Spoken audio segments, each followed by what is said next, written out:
We have not spoken about the titles yet since we get no more monologues, something I hated about this season. But the titles are not that fitting. The tendency from season 3 continues that we have not an overall theme anymore. Renaissance for the first episode was a nice choice, but Disclosure, Ashes and Meteor merely describe some events that take place, so I was definitely not very much thrilled by this. Anyway, there are other reasons for this episode to be one of the few favorites from season 4. First of all, that Emily finally gets to see but not to meet her father. Though I hate that they still keeping us waiting for this reunion. They had good reasons to delay it since it will be a crucial moment, and I just love the scene with the press conference. They really setting this war between Emily and Victoria in motion. I like how David is again a pawn in her game and Emily gets so furious about it, not only because of Victoria but that her father is manipulated by her again that easily. They really using this childhood trauma here, which we saw in the flashback from season 3. Cause their mutual war started here, not in the moment when Amanda was taken away and her father got arrested. This look Victoria gave her tells us all we have to know about the relationship between Amanda and Victoria. She despises this little girl and sees a competition for David's love and attention in her. Like she maybe saw Charlotte all this time, who had as much as a strong and intimate relationship to Conrad. Would have been interesting to explore this more. Like I said in a previous episode, it would have been nice seeing the sisters team up against Victoria to rescue the dad out of her bane. But enough of the introduction, let's dive into the episode. The beginning was really cheap. What was the pitch for this? That David resurfacing and his press conference hit like a meteor. They really running out of ideas for titles and their explanation. Is it an inside reference to Emily's and Jack's conversation in season 3 about shooting stars? If that is so, this would have been nice, but I did not get that quite good. About Nolan caring for Emily. I like where they are now in their relationship. He has really grown into the role of an older brother or even uncle. So as funny as his remarks are, again here comes real worry and compassion to the surface. And I must admit that their relationship was always my favorite besides Emily and Aiden. Sorry, Jack. As we see later, he has become even more brave in doing things Emily does not approve when they are for her own sake. Like when he made that intervention in season 3 for Father Paul. About David and Victoria. Funny that he seems to have the same elephant memory like Emily. That he remembers her sentence from before all hell broke loose shows that he is not that easily to manipulate as Victoria might think. I guess they are trying here to show us the war between head and heart. David might deep in his heart know that Victoria was at least complicit in betraying him. But his feelings for her are obviously too strong to break with her. Maybe even more because he thinks Charlotte is the only daughter he has left, so that binds him stronger to Victoria, and she is using this. What was genius, and I did not get that at first watching this, is David's idea of getting some more freedom. At first I thought about this scene that he lost his mind after all those years in captivity. Since we only have his side of the story and still not know the truth. But as he behaved that strange in the shop, I knew he was planning something. Only at the end when he told the FBI his sad story, I knew that this was all his plan to get a bit more the upper hand over Victoria. I love his quote that he does not want to be anyone's prisoner anymore. Even if Victoria is the one who holds the key and the power. Like Emily, he has major trust issues, and I was already wondering when it would come up, since Victoria is not at all a very trustworthy source. About Jack's dilemma. Like I said, this could have been a major theme for the two. How Emily's past and her war with Victoria affects his police work. But they only did it halfway, I think. Because his problems later seemed always only an excuse for the writers to let him quit the job. So he has no entanglements with the police when he is helping Emily to fight Victoria. They just transferred this conflict to Ben because, spoiler alert, he is now Emily's boyfriend. Anyway, this scene was strong and I like that he makes it clear that he will not look the other eye with her. He saw with Charlotte how this turned out and Emily is even more unstable and dangerous.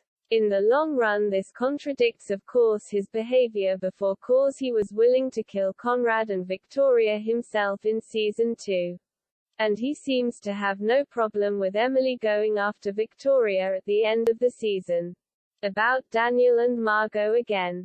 I cannot say this enough how cute and perfect this couple looks when they are actually happy. I like the girlish background music and her wearing red. Really underlines the happy and romantic notion.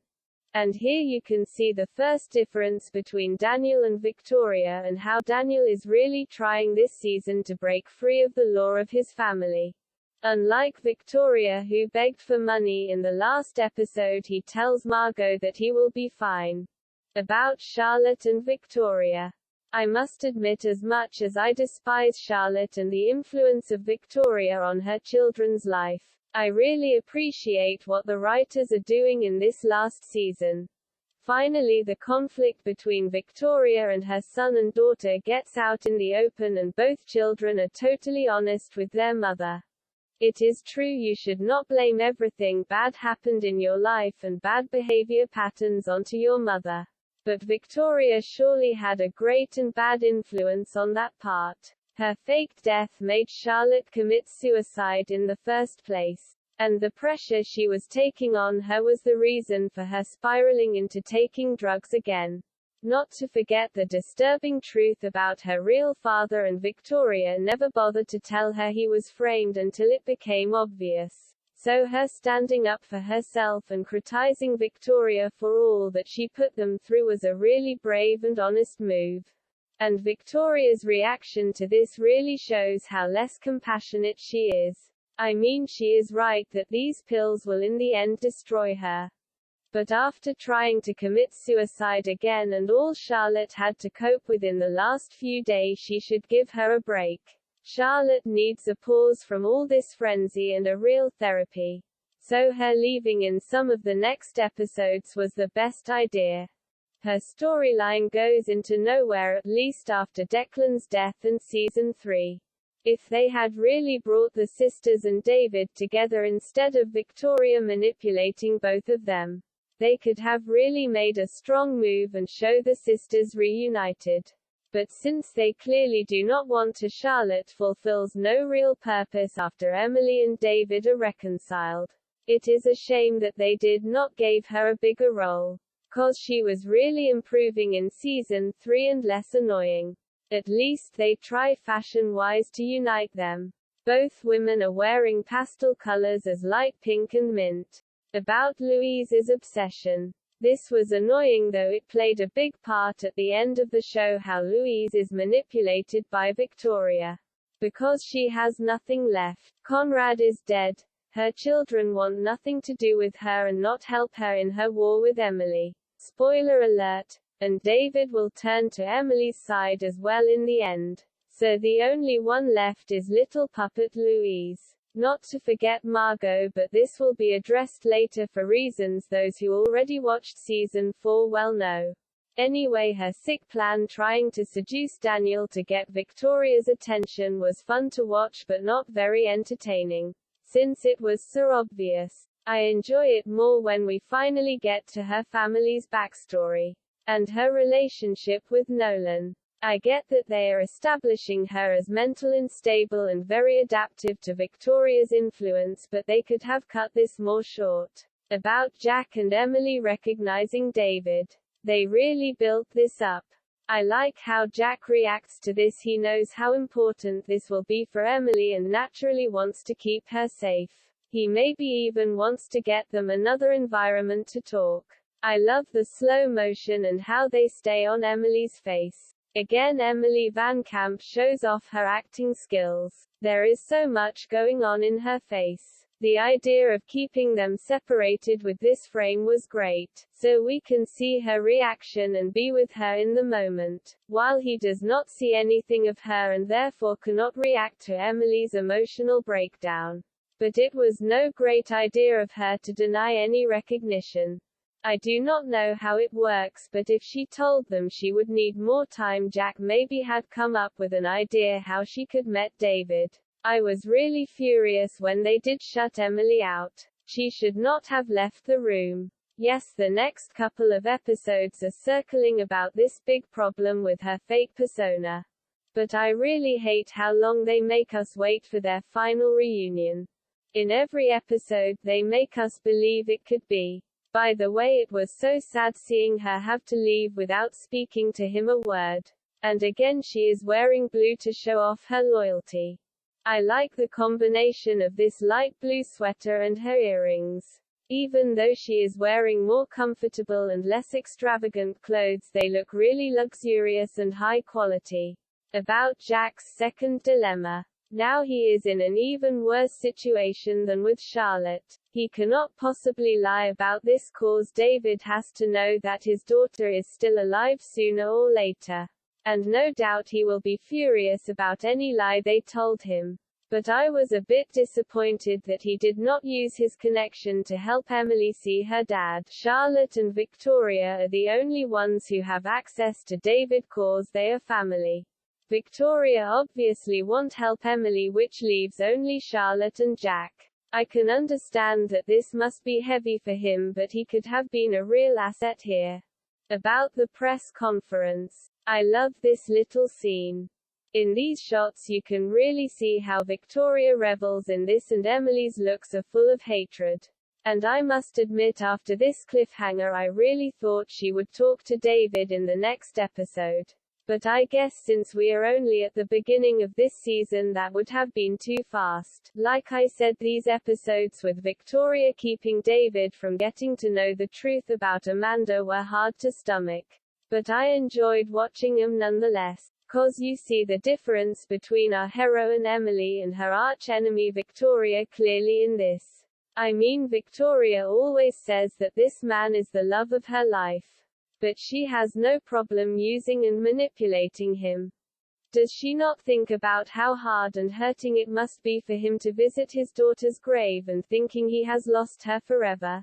She could have told him the truth, and even though he might be disappointed about who his little girl became, at least he would have the chance to get to know her.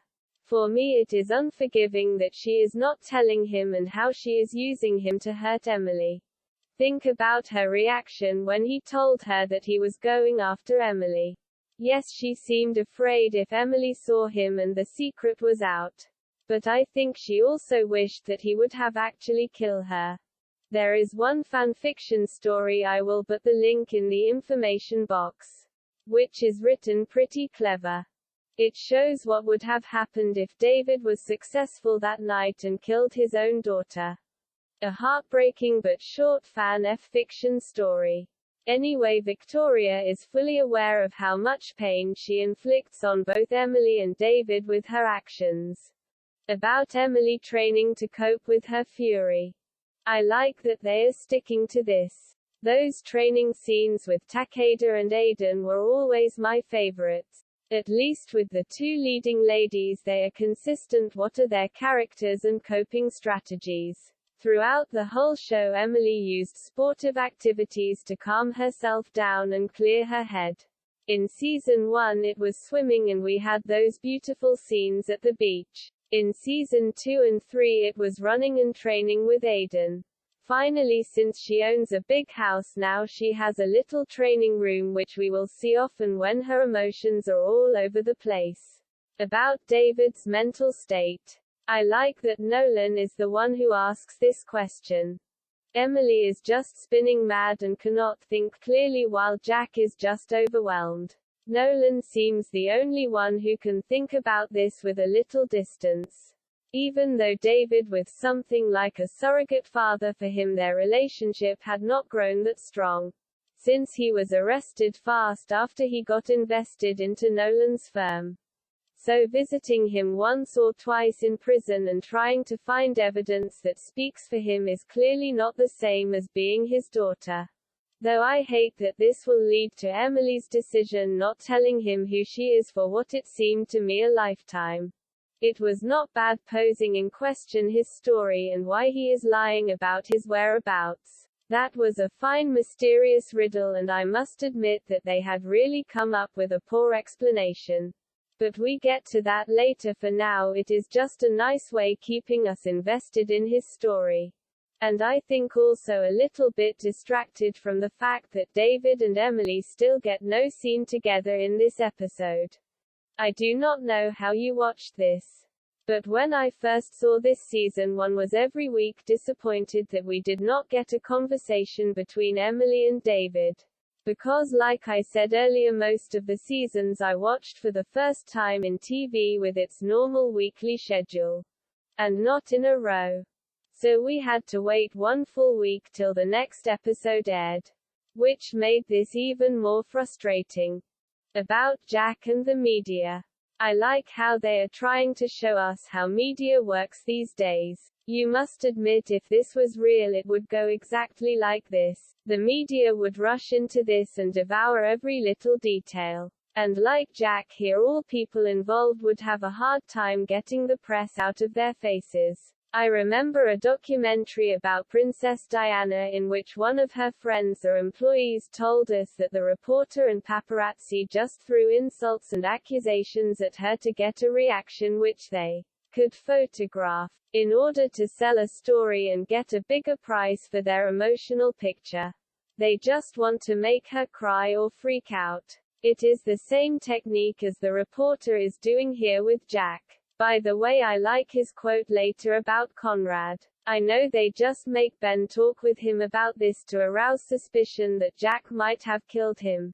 But I like that they remember us about how much Jack suffered onto this man who really destroyed his family. He had good reasons to kill the Graysons himself after all they did to him and took from him. I mean, besides his father they erased his whole family.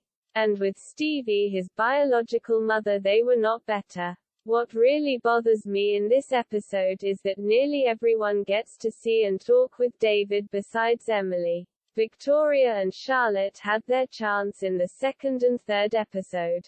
In this episode Nolan, Daniel and even Margaux get to meet David, while Emily still cannot get through. And unwillingly even Jack gets to meet him first before his actual daughter. I mean, I like the idea of Daniel getting some kind of redemption by giving David his house back. That was a genius idea of Margaux. Anyway, I love his redemption arc this season, and that it starts with David is some kind of poetic. Daniel had always a rough relationship with his parents and tried to break free of them. Now it seems he can finally do this and start new with Margaux. About Nolan's warning. This is one of my favorites quotes from him this season because it really sums up what will be the main theme. Emily lost her drive cause, she lost Aiden, and now has even more to lose now her father is alive. Victoria is using this and planning her revenge on Emily with the same hateful and precise passion like Emily did all 3 seasons before. So his warning tells us that this is gonna become much worse. One last thing, I love that he again is addressing the loss of Aiden. I like that they are talking as much about Emily's loss as they did in season 2 after Fomanda died. I know this was huge cause Jack lost her too, and we had a baby who lost his mother. But Aiden's death was a huge and definite fracture in Emily's life. So I like that they are still talking about him once in a while. Even though we will see another big love interest of Emily die this season. What is interesting about this are the different and complicated layers of relationship here. Emily's relationship to her dad is not as simple as I thought. It never occurred to me that she would be the one who feels guilty. I mean, he was the one who blew up their life with his affair. Of all people, he falls in love with the wife of his powerful and well-connected boss. I mean, how did he think this would turn out if Conrad got to know about this? So he seemed always be a little treacherous. He should be the one feeling guilty and apologize to Amanda, who could not do anything to help him as a child. Victoria kept them separated, and David did not want her to testify, so as a minor she could not really do anything about it. After she got to know the truth through Nolan, she went on to plan her revengenda and did everything to exonerate his name. So what has she herself to blame? She did everything for him and more than once put her own life at risk, just to get justice for him. So I was very much furious about their first real conversation. But that belongs to another episode. Now about Emily, Charlotte and Victoria. As they cut to Jack, I thought she would ask him for help and not Charlotte in this situation. I mean, was she really the obvious choice after she tried to kill her? Emily is not dumb, she could know that her little sister was saying no. And she could tell from their conversation that Victoria is again manipulating her. So what was she thinking to gain here? It would have been far more clever to go to Jack and let him arrange a meeting in his house, so David and Emily had a safe space talking. And if he did not believe her, she had Jack and maybe even Nolan on her side to collaborate her story. Because I naively thought the biggest problem here would be that David did not believe this woman was his daughter. About Louise's style. I know this might be controversial, but I really love Elena Satine's figure and her style in this TV show. They choose the right dresses to show of her really outstanding sand figure. She looks like one of the old Hollywood stars. If she were blonde, she could be definitely a double for Marilyn Monroe. Sometimes it is a bit ridiculous because she looks like a man's dream and not at all natural. Like in that scene on the boat when she is quarreling with Nolan and wears these super short hot pants. But since here she is trying to seduce Daniel, they really show us the best dresses that define her marvelous figure. And Daniel seems not interested. He is some kind intrigued by her. My guess is that Daniel has a type.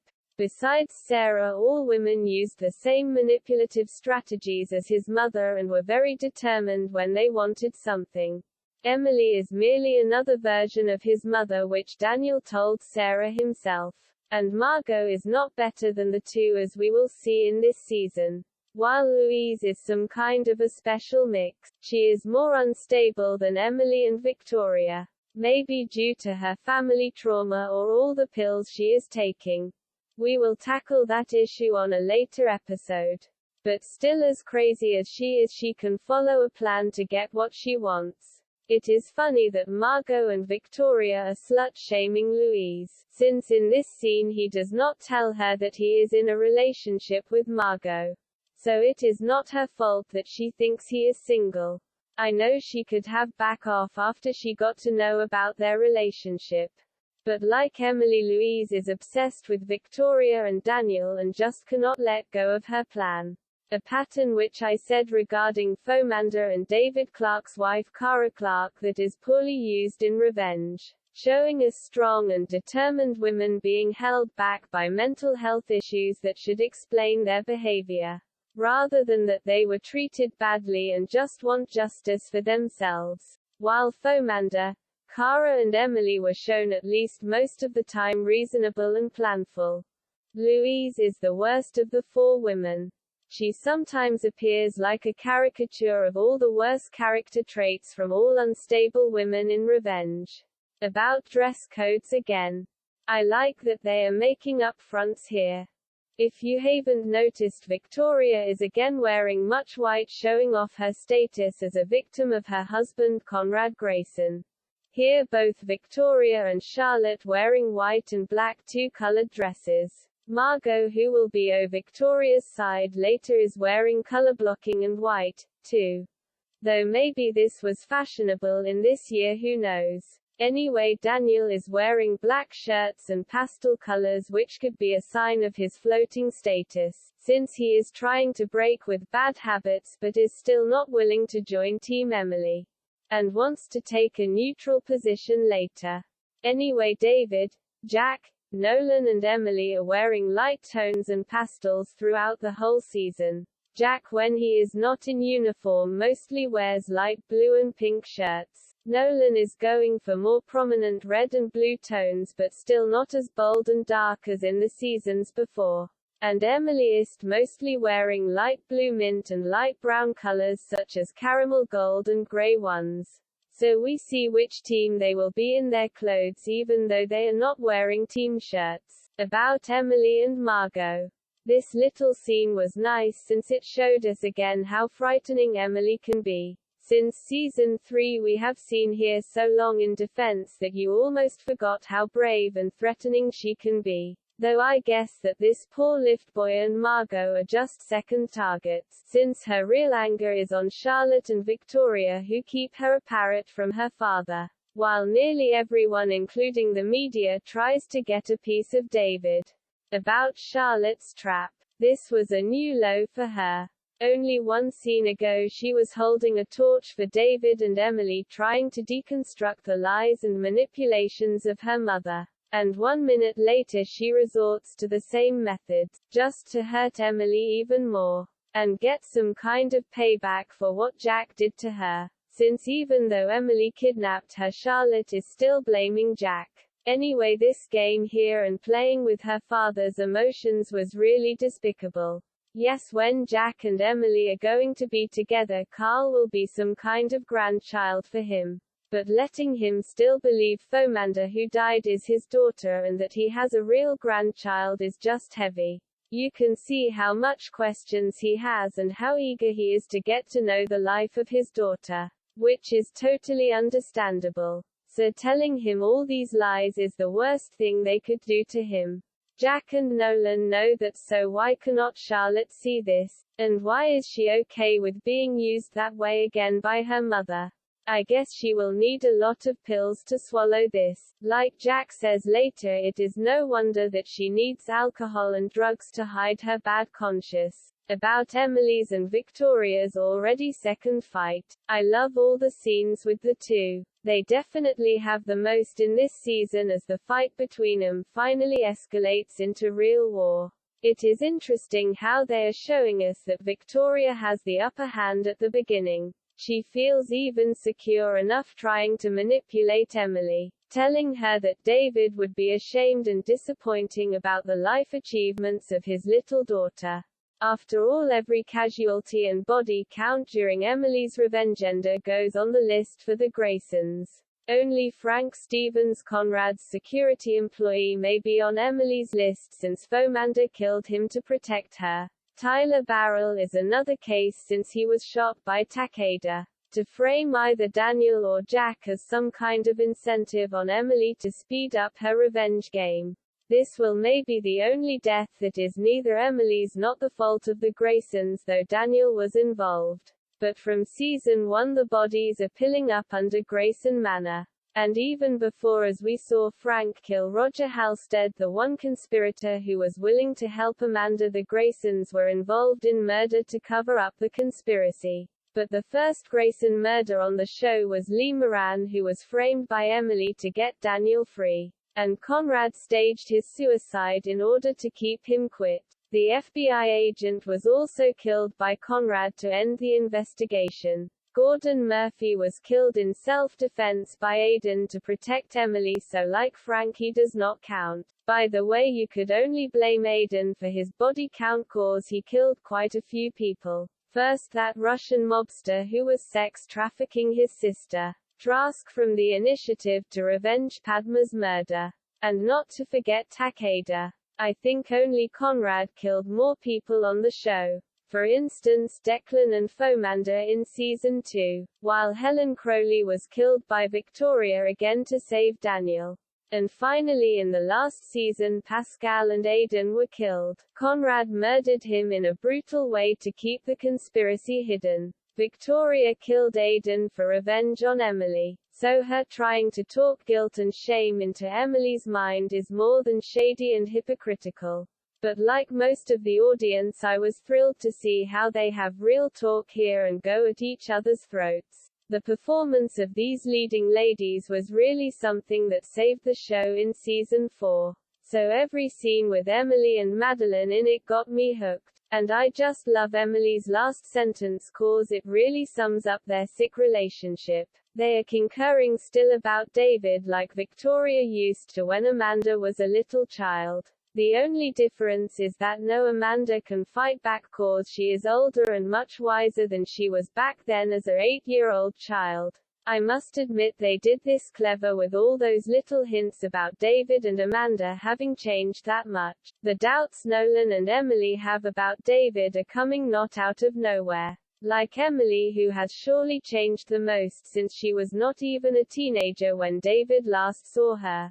David is not the same person he was when he started his affair with Victoria and lived alone with his little daughter in that beach house. All those tiny little mentions, first from Victoria at the graveyard in the season 3 finale to Nolan who speaks with Jack about this problem. The writers have warned us enough that David might be a disappointment not only for Emily but for the audience as well. Since after all those years in prison he simply cannot be the man from the flashbacks. Like Emily cannot be that little girl again after all she has been through. About Charlotte again. I know she cannot know what these utterances about Amanda will do to David and set in motion. But in this episode it could not get better for Victoria. Willingly or not, Charlotte is helping putting Nolan, Jack and Emily in a desperate situation. They cannot tell David the truth before Emily is ready. And because Victoria did a number on here, Emily is just too afraid to tell her father the truth. So Victoria is not only keeping David from knowing the truth and be reunited with his daughter. She makes it hard to Jack and Nolan to face him as well. Because they have to tell him lies. For Nolan is it even worse since it seems as if he had stolen money from Amanda and he cannot tell David why he gave it to Emily. So here comes the other theme that Victoria tackled in her conversation with Emily. In this season Emily is more than ever confronted with the results of her revengenda and her actions. The lie about her real identity bites her and her friends in the back, since they are all attached to Amanda somehow. Jack believed he was marrying her and had a kid with Fomanda. Nolan is her closest friend and ally who gave her a fortune and offered his skills to help her with her revengenda. Finally Charlotte and Daniel who get to know about her real identity this season. And just trying to survive the war between their mother and Emily. About David being back at the beach house. This is one of my favorite scenes with him and Emily even if they are not in it together. I like that they are reusing the flashbacks though I would like to see new ones. Anyway, it is nice how they try to connect both with this little story about their favorite song.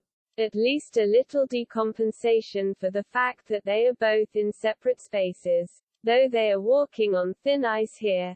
Since the big reveal is all we have been waiting for and delaying it just gives us great frustration.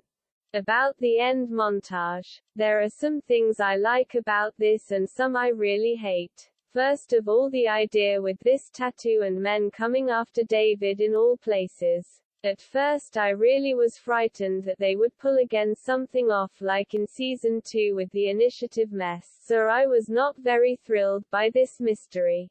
And Charlotte falling into old patterns was no surprise here either. But I was happy that this was going far worse and will have grave consequences in a good way. Anyway, here the things I like. I love that David is finally doubting the reality Victoria presents him and is searching for his own truth. Seeing him writing in his diary reminds me that this is also a coping strategy for people with PTSD. So maybe the diaries he gave to Amanda were not only for her to know the truth but for him to cope with his situation as well. And I like that the roles are reversed here. When David got arrested and Amanda was still a young girl, he knew the truth and could not tell her.